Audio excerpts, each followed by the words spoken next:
Who's the best rebounder in the NBA? In NBA history, even. Let's check it out, my boy, my fucking boy. What's his face? Nonstop hip hop. I mean, nonstop sports. Let's check it out. Boy, blame the drink.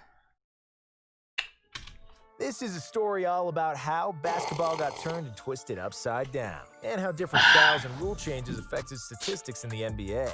We'll tell you why James Harden might be the best offensive player ever, and why Dennis Rodman definitely was the best rebounder ever, despite averaging 10 rebounds per game. Okay, so what am I watching this video for? You just told me who the fuck the best rebounder is. Less than Wilt and Bill Russell, so stay tuned.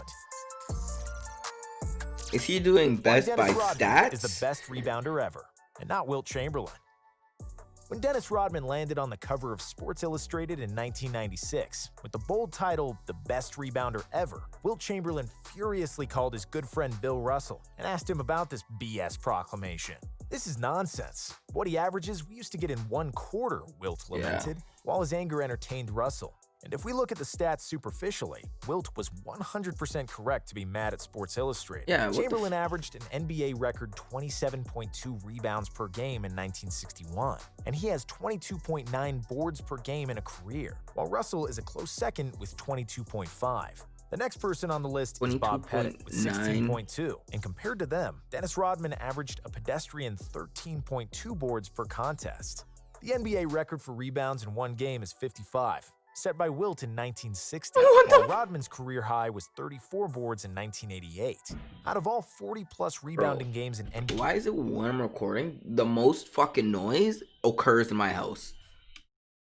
Like right when I record. And it was quiet as fuck the entire time. 24 of them. So we can claim that Dennis Rodman is a better rebounder and agree with Sports Illustrated when Wilt averaged almost double the amount of rebounds per game than the Worm? The answer lies in the context and the difference in eras when these gentlemen played ball. In the 1960s, teams played with the fastest pace and number of shots attempted. In 2020, in the so-called pace and space era, teams attempted 88.8 shots per game, while in 1960 and 1961, when Wilt and Bill Russell ruled the basketball world, the average shot attempts per game was 108, 20 attempts more than today. Naturally, more shot attempts equals more rebounding opportunities, but that's just one piece of the puzzle. Back in the 60s, the average field goal percentage across the NBA was around 41%, which is significantly less than 47% in 1992, when Rodman averaged league-leading 18.7 boards per game. Again, fewer shots going in the basket means more opportunities for a rebound.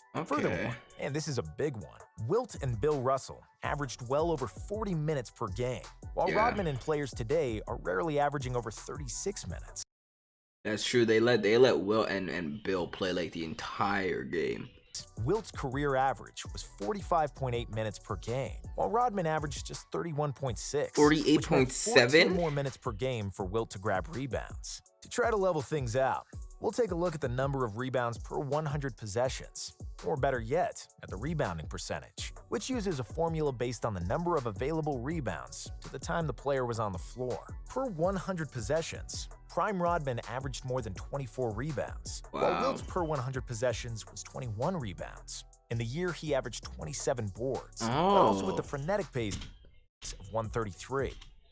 So, Rodman is better from how much he can get done in less time. The highest career rebound percentage is that what I'm getting from this? 23.4 by Dennis Rodman. The highest rebound percentage for one season is 29.7, also by Rodman, which he achieved during the 1994-95 season. He also owns 7 of the top 10 rebound percentage seasons, of the top 5 in the history of the NBA. The NBA started to count rebounding percentages in 1970, so we only have numbers for the last 3 of Wilt's seasons, in all of which he led the league in rebounds per game. However, the rebounding percentage he averaged in those 3 years was 19.4, which is well below Rodman's career average of 23.4. Aside from raw numbers, there was also the fact that Wilt was a 7'1" center and by far the most athletic player in the league at that time, and that Rodman was a 6'7" forward, which makes Rodman's rebounding even more impressive. The secret to Rodman's stellar rebounding lies in perfect positioning, a tireless motor, and desire to get every rebound possible. He spent hours in the gym learning how the ball bounces off the rim, and he even studied opponents' shots. and how many rotations the ball makes when they shoot. It took him 4 or 5 years in the league to learn that, but once he did, he knew how to angle and position himself to out-rebound players much taller than him. The same logic applies to Wilt's scoring. In the year Wilt averaged 50 points, he also averaged a mind-boggling 48.5 minutes per game, which are both records that will never be broken. Wilt exceeded the official 48-minute per game mark due to overtime in some games, and he played all but 8 minutes of the 1962 season. If we adjust those numbers per 36 minutes, we get a more reasonable 37 points per game, which is still a lot, but not astronomical. Most NBA scoring champions average over 30 points in a season, with Jordan, Kobe, and Harden eclipsing the 35 points per game threshold. However, while points per 36 minutes do level the playing field, it still doesn't account pace to the equation. Wilt's Philadelphia Warriors at the pace of 122 in 1962. Which would it's a mixed drink, but that gave me goosebumps. 100 possessions for Chamberlain. The alcohol if we compare those numbers to premier scores we just mentioned, Jordan, Kobe, and Harden, we can easily see all of those gentlemen top Wilt's numbers if we look at scoring by possession. Kobe averaged 45.6 points per 100 possessions in 2005-06. Jordan had 46.4 in 1987, while Harden reached a phenomenal 48.2 points per 100 possessions last season with the Rockets. Damn. He averaged 36 points per game. Because the 2019 Rockets played with the pace of 97.9, Harden's points per 100 possessions increased, while Wilt's decreased. Pace of Don't get us wrong, 50 points per game is still impressive no matter how you look at it. But it can't be the best scoring season ever, due to the sheer number of possessions Wilt played to get there. Is James Harden because he was the best player ever? Now that we touched on some historic scoring outputs, we can't just stop at points per 100, because that doesn't paint the whole picture either. There have been 2 rule changes that impacted NBA basketball the most. The first one was the implementation of the shot clock in 1954, and the second one was the three-point line, which was implementation of the shot clock in 1954. And the second one was the three-point line, which was introduced in 1979. I don't think we are slandering Wilt Chamberlain here, because Wilt was a center that played in the era without the three-pointer, a rule that significantly boosts scoring numbers of today's stars like Harden, Durant, or Curry. If we just look at the scoring totals, or scoring per 100 possessions, that tells us nothing about efficiency, or the way a player has scored those points.